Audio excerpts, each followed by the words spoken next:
Bienvenue pour ce deuxième épisode de notre mini-série sur Romains 8. On raconte qu'un roi, dans un pays antique, avait demandé à tous les sages de sa cour de collecter toute la sagesse connue alors. Son but, c'était que cette sagesse réunie puisse l'aider à prendre des décisions sages dans son royaume. Alors ces sages se sont mis à la recherche de tous les documents de sagesse qu'ils pourraient trouver.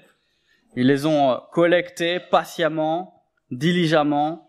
Ils ont fait des recherches minutieuses. Ils ont fouillé toutes les bibliothèques oubliées, tous les monuments qu'ils pouvaient trouver à la recherche de ces documents de sagesse. Ensuite, ils se sont attelés à trier, à organiser le grand nombre de documents qu'ils avaient réunis.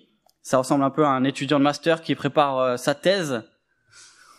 Ils ont compilé les documents et enfin ils les ont apportés au roi.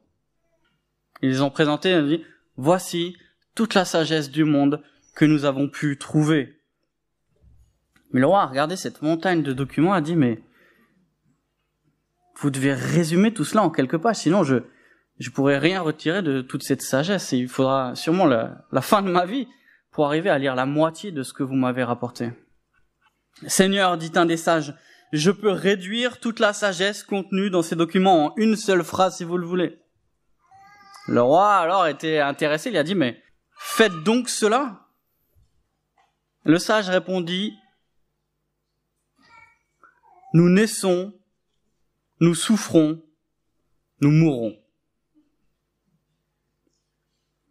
Le roi a dû être content. Tout ce temps et tout cet argent pour cette conclusion, merci.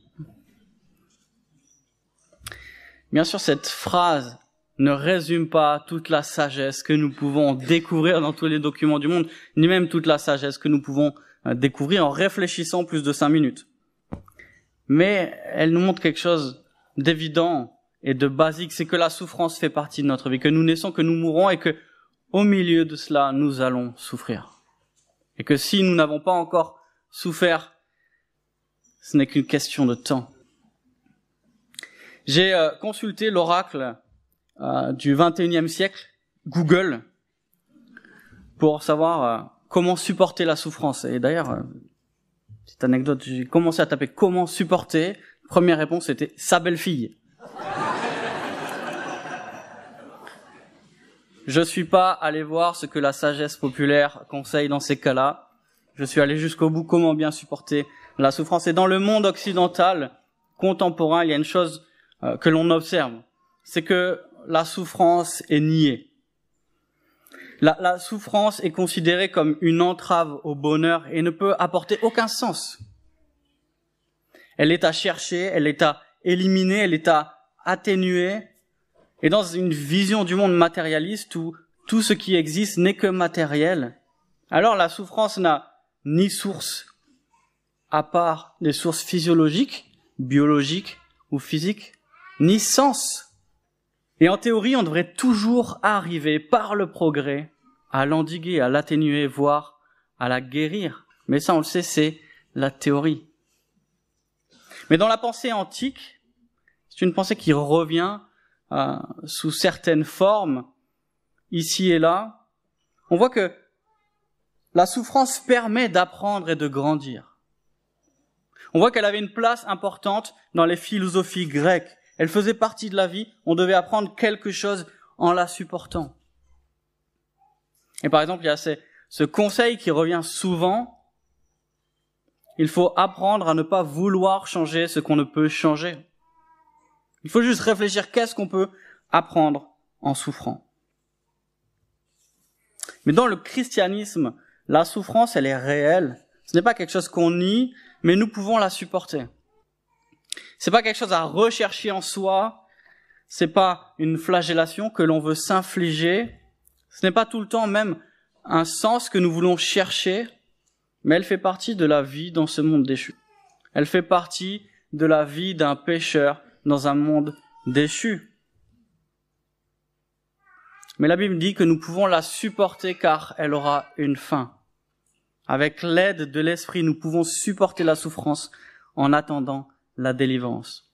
Et la dernière fois, à la fin du premier épisode de cette mini-série, Paul avait terminé avec ces mots. Or, si nous sommes enfants, nous sommes aussi héritiers de Dieu et co-héritiers de Christ, si toutefois nous souffrons avec lui, afin de prendre aussi part à sa gloire. Et Paul nous avait rappelé que si nous voulons suivre le Maître, avant l'arrivée de la gloire, il y a le chemin de la souffrance. Il y a des souffrances particulières qui sont liées à notre appel en tant que chrétiens, et nous souffrons et nous souffrirons parce que nous sommes chrétiens. Ça, nous le verrons au 3e épisode de la série. Mais nous souffrons déjà comme le Christ a souffert parce qu'il a vécu, et nous vivons dans un monde déchu, tordu, corrompu par le péché. Et c'est ce qu'on va voir ce matin. Je vous invite à prendre vos Bibles au chapitre 8 de Romains, et je vais lire à partir du verset 18. J'estime que les souffrances du moment présent ne sont pas dignes d'être comparées à la gloire qui va être révélée pour nous. De fait, la création attend avec un ardent désir la révélation des fils de Dieu. En effet, la création a été soumise à l'inconsistance, non de son propre gré, mais à cause de celui qui l'y a soumise. Toutefois, elle a l'espérance d'être elle aussi libérée de l'esclavage de la corruption pour prendre part à la glorieuse liberté des enfants de Dieu. Or, nous savons que jusqu'à maintenant, la création tout entière soupire et souffre les douleurs de l'accouchement. Ce n'est pas elle qui soupire, mais nous aussi, qui avons pourtant dans l'esprit un avant-goût de cet avenir. Nous soupirons en nous-mêmes en attendant l'adoption, la libération de notre corps. En effet, c'est en espérance que nous avons été sauvés. Or, l'espérance qu'on voit n'est plus de l'espérance. Ce que l'on voit, peut-on l'espérer encore? Mais si nous espérons ce que nous ne voyons pas, nous l'attendons avec persévérance. De même, l'Esprit aussi nous vient en aide dans notre faiblesse. En effet, nous ne savons pas ce qu'il convient de demander dans nos prières, mais l'Esprit lui-même intercède par des soupirs que les mots ne peuvent exprimer. Et Dieu, qui examine les cœurs, sait quelle est la pensée de l'Esprit, parce que c'est en accord avec lui qu'il intercède en faveur des saints. Ce matin, j'aimerais qu'on se pose deux questions avec ce texte. Première question, pourquoi nous souffrons dans le temps présent? Pourquoi nous souffrons dans le temps présent? Deuxième question, comment nous pouvons espérer dans la gloire à venir?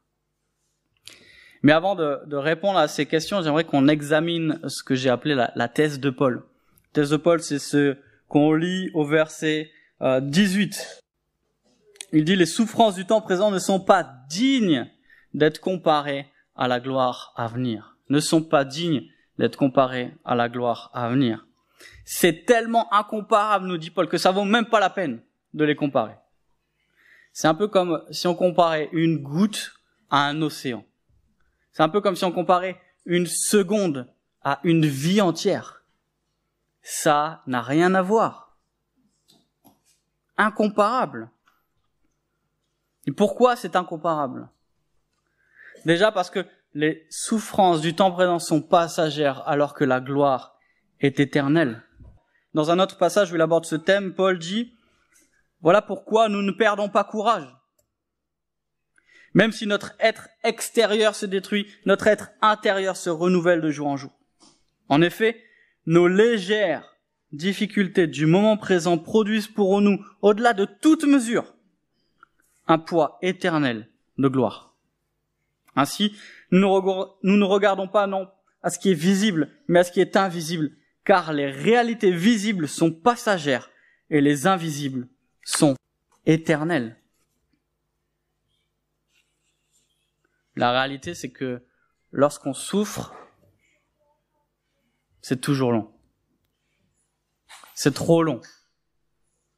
Et le soulagement n'arrive jamais trop tôt. Mais Paul nous dit,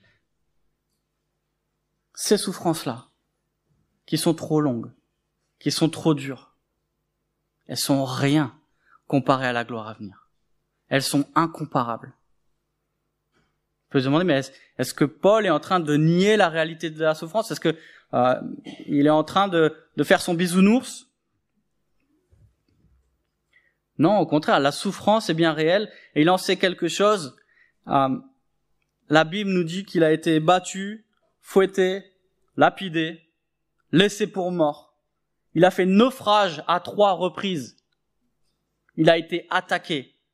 Il a été trahi. Il a été calomnié. Il a été dans le dénuement. Et il a fini par être mis à mort. S'il y en a un qui savait de quoi il parlait, c'est bien Paul. Paul savait le poids et la violence de la souffrance. Et pourtant, il est en train de nous dire qu'elles sont incomparables face à la gloire à venir. Il n'est pas en train de fermer les yeux d'une manière naïve. Il est simplement en train de remettre la souffrance du temps présent en perspective avec la gloire à venir. Il veut que nous regardions notre présent à la lumière de la gloire. Il veut que nous vivions le présent en prenant la fin comme point de départ. Comme le dit un commentateur, le présent et le visible ne peuvent être compris qu'à la lumière du futur et de l'invisible.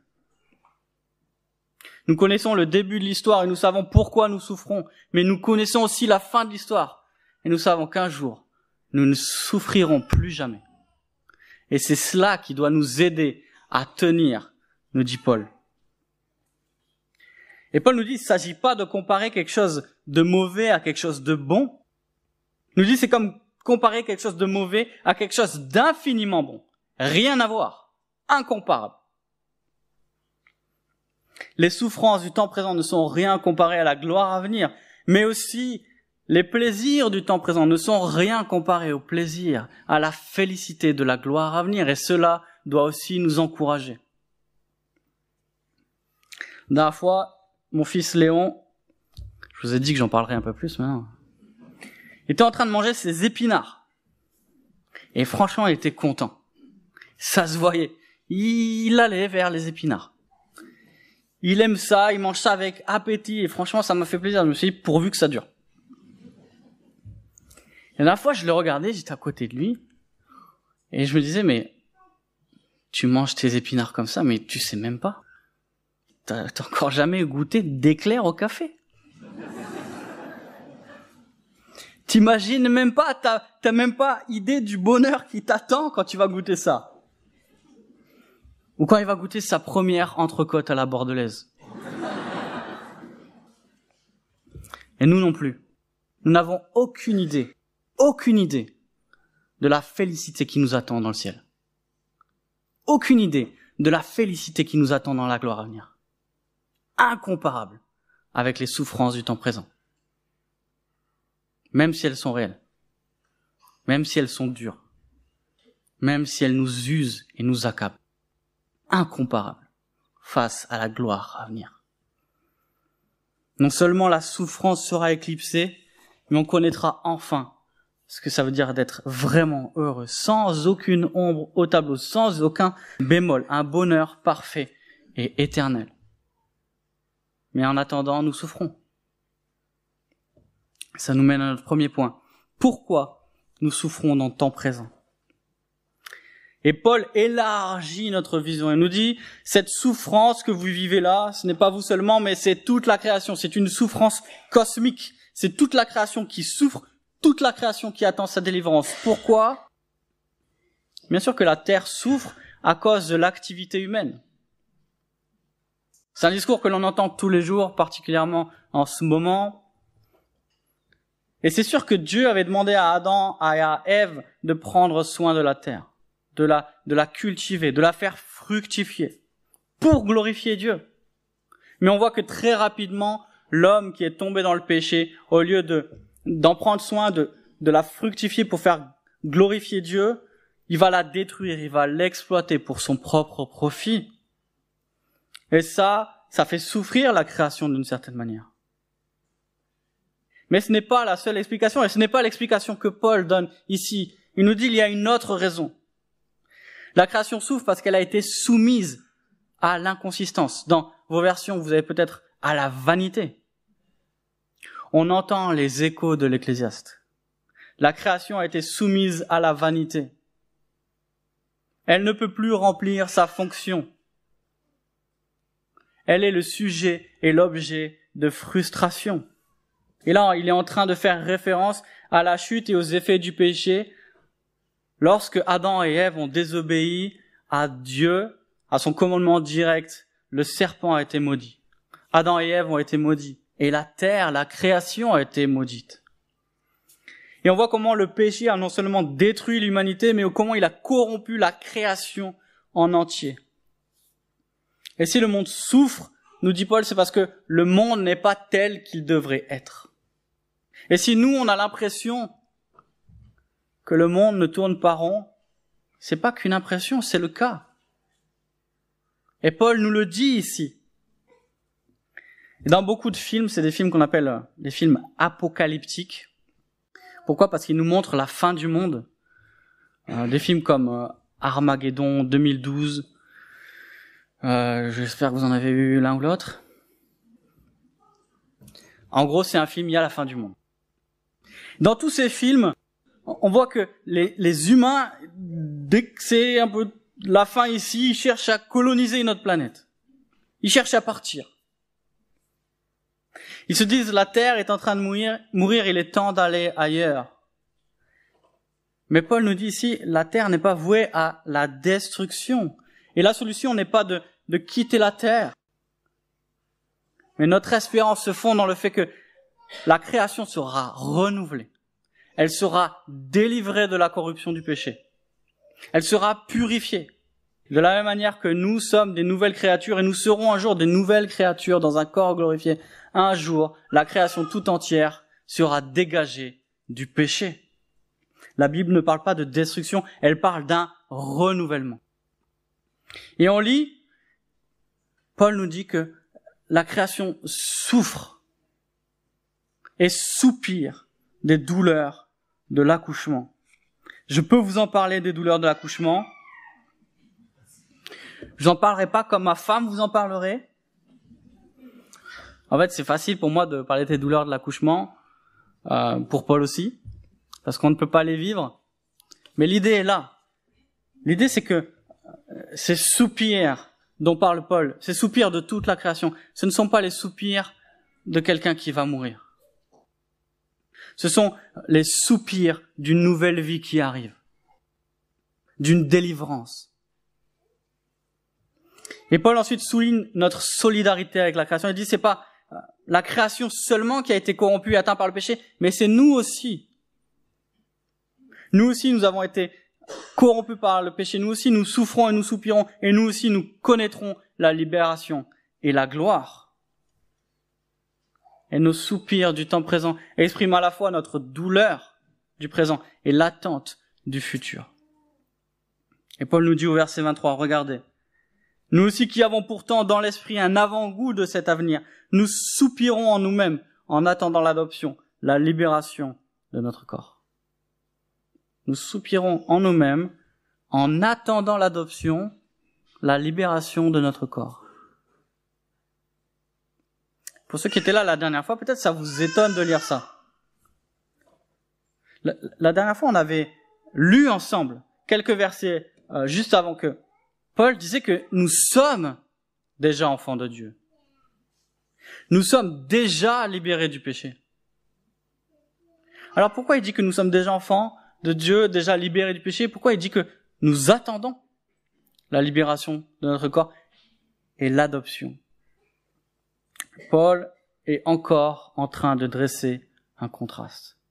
Vous vous rappelez la dernière fois, il a dressé dans tout le texte un contraste entre la chair et l'esprit, et cette fois-ci, il dresse un contraste entre le présent et l'avenir, ou plus précisément, entre le déjà et le pas encore. Cette tension que nous vivons, c'est la tension de ceux qui ont déjà été sauvés par un salut déjà acquis, mais pas encore pleinement déployé. Déjà acquis, mais pas encore pleinement déployé. Et Paul nous dit, nous sommes déjà libérés de la condamnation. On l'a vu la dernière fois. Nous sommes déjà vraiment et définitivement libérés de la condamnation. Mais nous ne sommes pas encore libérés de la corruption. Et c'est pour ça que nous soupirons. C'est pour ça que nous souffrons. C'est pour ça que nous gémissons. Et Paul nous dit, nous soupirons, mais pourtant nous avons un avant-goût de cet avenir. Dans vos versions, vous avez peut-être, nous avons les prémices de l'esprit. Et ici, Paul utilise cette image agricole des premiers fruits de la récolte. Dès qu'on voit les premiers fruits, ils annoncent la récolte à venir. Dès qu'on voit ces premiers épis, on sait que le champ bientôt en sera rempli. Et ici, Paul nous dit, l'esprit en vous est comme un acompte de votre héritage. Il vous est promis. Et Dieu vous le donnera de manière certaine et absolue. Mais Paul nous dit, ce n'est qu'un avant-goût. Ce n'est que les prémices. Un pasteur du soi-disant évangile de la prospérité a écrit un livre qui s'appelle « Vivre le meilleur maintenant ». Et Paul nous dit le meilleur, c'est pas maintenant. Le meilleur est à venir. Nous ne sommes plus ce que nous étions, mais nous ne sommes pas encore ce que nous serons. C'est vrai que nous avons été bénis de toute bénédiction spirituelle dans les lieux célestes. C'est Paul, le même auteur, qui dit ça dans une autre de ses lettres. Mais ce que nous avons reçu n'est qu'un acompte. C'est que le premier versement d'un héritage qui nous sera donné à la fin. Et nous vivons cette tension où nous avons déjà cet acompte. Nous sommes déjà certains de cette libération, de cette adoption, de cet héritage. Mais nous n'en profitons pas encore pleinement. Nous en profitons déjà vraiment, mais pas encore pleinement.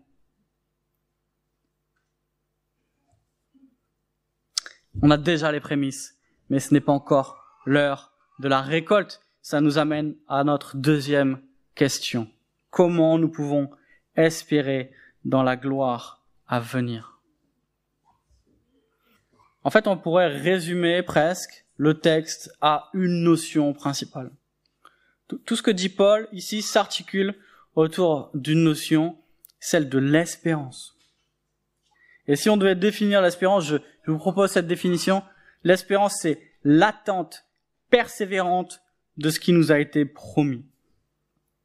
C'est une attente parce que ce que nous espérons n'est pas encore là, on vient de le dire. Et Paul le résume dans une expression qui est à la fois énigmatique et magnifique. Au verset 24, regardez. En effet, c'est en espérance que nous avons été sauvés. Nous sommes sauvés. Le grec, c'est plus proche de nous avons été sauvés. C'est quelque chose de définitif. C'est un temps grec qui implique une action. C'est comme en français du passé composé. C'est quelque chose qui a été sécurisé. Quelque chose qui est certain, qui est passé, qui est définitif. Mais Paul nous dit, c'est en espérance. Nous sommes déjà délivrés, mais pas encore complètement. Et un théologien français a donné une image qui est devenue un classique pour illustrer cette tension entre le déjà et le pas encore. Il y a une différence, dit-il, entre le jour du débarquement, le 6 juin 1944, et le jour de la victoire, le 8 mai 1945. Alors, écoutez bien ceux qui révisent pour le bac. Le jour du débarquement, 6 juin 44, le jour de la victoire, 8 mai 1945. Le 6 juin 1944, les forces alliées débarquent sur les plages de Normandie. Environ 1000 bateaux. 200 000 soldats arrivent d'un coup sur les côtes françaises. Tous ceux qui assistent à ça se disent, ça y est, la guerre, elle est gagnée.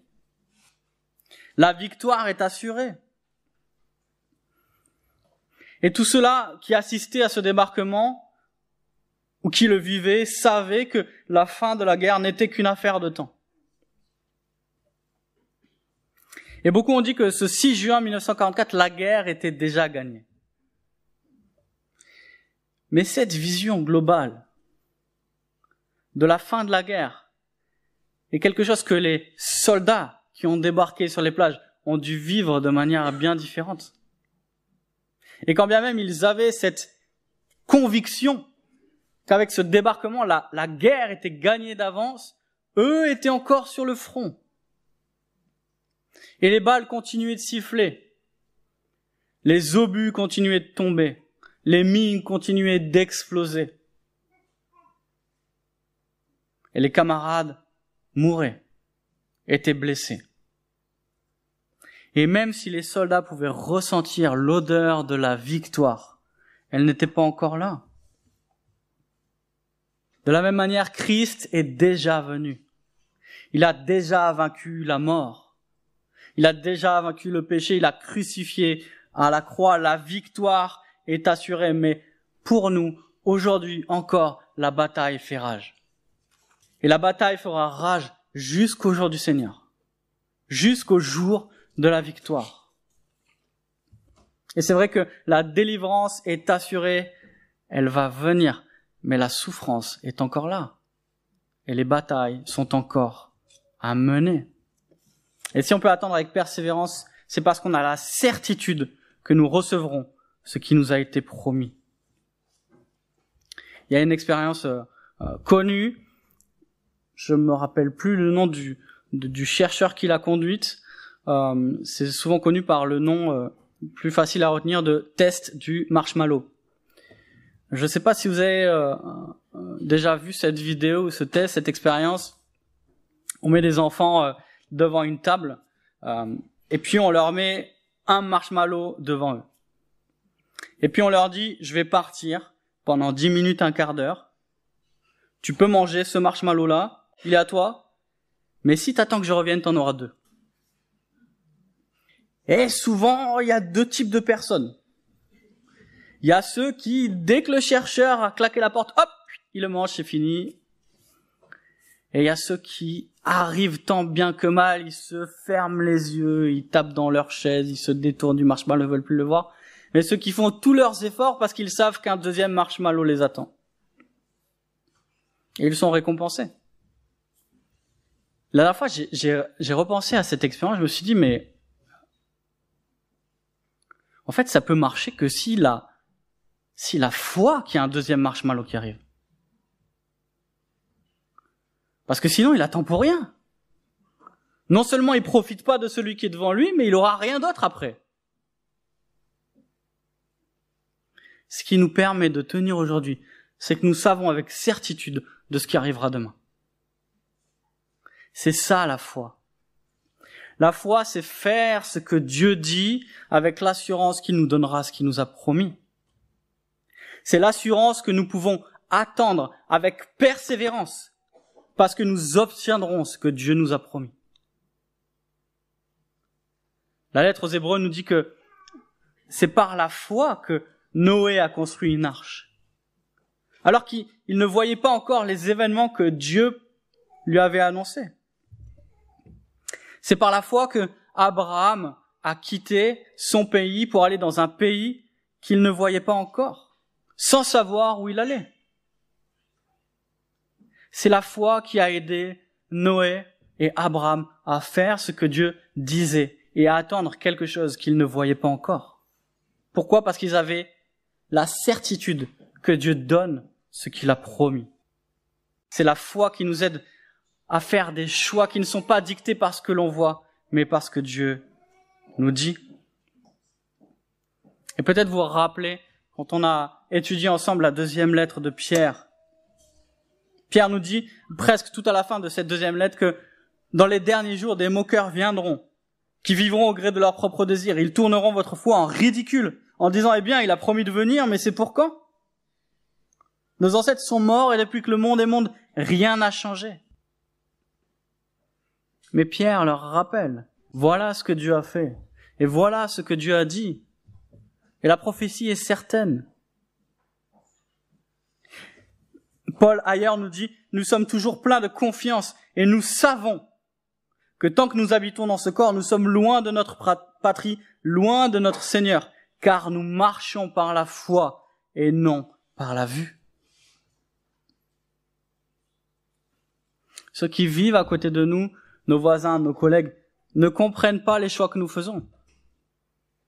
Pourquoi? Parce que nous ne faisons pas des choix en fonction de ce que nous voyons, en fonction de ce qu'il y a devant nous, mais en fonction de ce qui arrivera certainement, parce que Dieu l'a dit. Si un deuxième enfant arrivait dans la pièce et voyait le premier assis devant son marshmallow en train de se débattre, je dirais, mais pourquoi tu le manges pas? Si c'est pas la promesse qui lui a été faite d'avoir quelque chose de plus grand, plus tard, il va prendre l'autre pour un fou. Moi, si j'étais toi, je profiterais. Je le mangerais direct. Mais l'autre sait que quelque chose de plus grand et de plus beau lui a été promis. Et mes amis, il y a plus à attendre ici qu'un marshmallow. La dernière vérité qui nous aide à supporter la souffrance en attendant la délivrance, c'est que l'Esprit intercède pour nous. L'Esprit intercède pour nous. Paul nous dit, verset 26, « L'Esprit nous vient en aide dans notre faiblesse. » Dans notre version, il dit, « L'Esprit vient à notre secours. » L'Esprit nous secourt parce que nous sommes faibles. Nous sommes accablés par la souffrance et nous ne savons pas ce qu'il convient de demander. Paul nous dit pas, mais vous arrivez même pas à prier. Paul, il nous dit, vous ne savez même pas ce que vous devriez prier. Et Paul nous dit, l'Esprit aussi soupire. Et ces soupirs-là, nous ne pouvons pas les entendre. Mais ce n'est pas parce que nous ne l'entendons pas qu'il n'est pas en train d'intercéder pour nous. Et Paul nous dit, nos soupirs à nous, ils expriment notre lassitude. Ils expriment notre accablement. Ils expriment notre souffrance. Mais les soupirs de l'Esprit expriment son intercession. Ces soupirs-là, nous ne les entendons pas, mais nous savons que l'Esprit intercède pour nous. Quand nous ne savons pas quoi demander à Dieu, tellement nous sommes au bout, l'Esprit intercède pour nous. Nous pouvons marcher dans la confiance, parce que nous savons qu'un jour, Dieu nous délivrera de cette terre, de cette création déchue, de ce corps déchu. Mais en attendant, nous pouvons prier avec confiance. Pourquoi? Parce que même si nous ne savons pas quoi demander, l'Esprit intercède pour nous. Nous pouvons prier avec assurance parce que l'Esprit, nous dit Paul, intercède en accord avec le Père. Et lui demande ce qui est parfaitement raisonnable, convenable. Et on a la certitude que si nous ne prions pas comme il convient, le Père entend toujours les soupirs de l'Esprit, parce que c'est en accord avec lui que lui intercède. Rendez-vous compte de cette vérité. Nous souffrons et Dieu lui-même, par son Esprit, fait ce que nous ne pouvons pas faire. C'est lui qui pourvoit encore. C'est lui qui vient à notre secours dans notre souffrance. On a vu la manière jusqu'ici dont Dieu pourvoit à l'aide de son Esprit. Il nous aide à mettre à mort le péché. L'Esprit nous témoigne que nous sommes enfants de Dieu. L'Esprit nous garantit un héritage. Et enfin ici, l'Esprit vient à notre aide, à notre secours en intercédant pour nous. Mes frères, mes sœurs dans le Seigneur, je sais que certains souffrent ici. Je sais même que tous souffrent d'une manière ou d'une autre. À des degrés, dans des mesures différentes, dans des domaines différents, depuis plus ou moins longtemps, et que certains sont plus ou moins accablés. Mais prenez courage. Tout cela finira bientôt. C'est ce que nous promet notre Seigneur. Tout cela finira bientôt. Nous sommes étrangers et voyageurs sur la terre. Nous sommes en chemin vers notre patrie céleste. On l'a relu. Et on sait que le chemin sera difficile. On sait que sur le chemin, il y aura des obstacles. Et on ne sait pas combien de temps va durer ce voyage. Et on sait même que, très probablement, nous allons mourir en chemin. Nous allons mourir et nous n'aurons pas vu les biens qui nous ont été promis. Mais nous savons qu'un jour, nous arriverons à notre destination. Un jour, nous atteindrons la ligne d'arrivée. Un jour, nous finirons la course. Un jour, nous serons enfin à la maison. Dieu sera avec nous. Dieu sera au milieu de nous. Dieu est celui qui nous accueillera. Nous serons arrivés à la maison et Dieu est celui qui nous accueillera. Il effacera nos larmes. Jusqu'ici, quand je lisais cette promesse qu'il essuiera nos larmes, je voyais surtout que nos larmes seront essuyées. Il n'y aura plus de larmes. Et récemment, mon fils pleurait et je l'ai pris et je lui ai essuyé ses larmes. Et je me suis rendu compte, c'est lui qui essuiera nos larmes. Non seulement elles seront essuyées, mais elles seront essuyées par Dieu. C'est notre Père qui, en nous accueillant, essuiera nos larmes et nous dira tout est fini. T'es rentré à la maison. Tout va bien.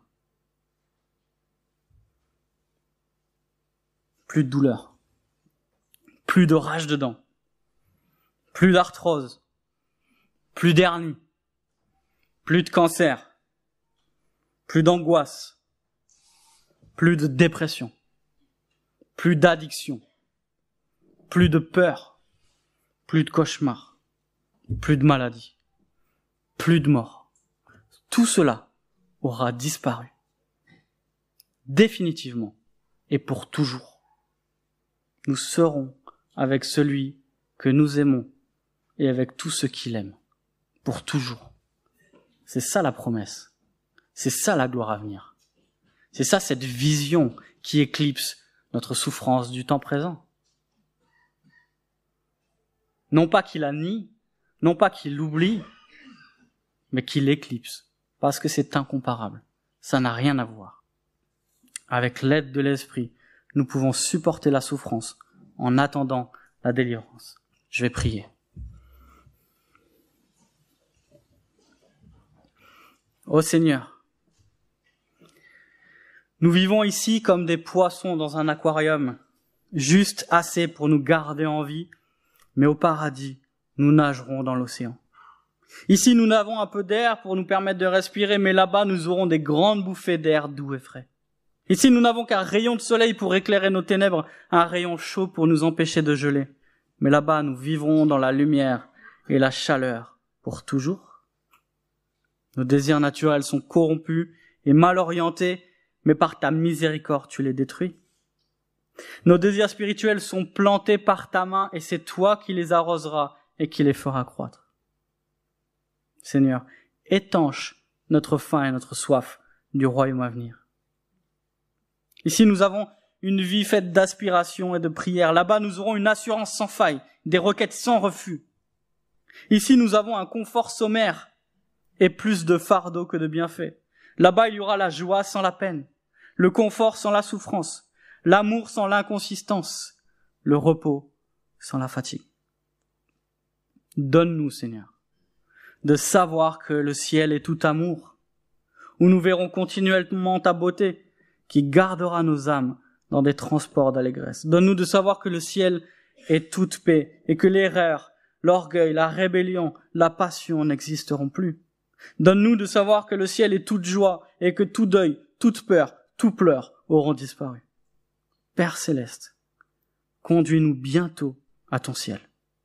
Amen.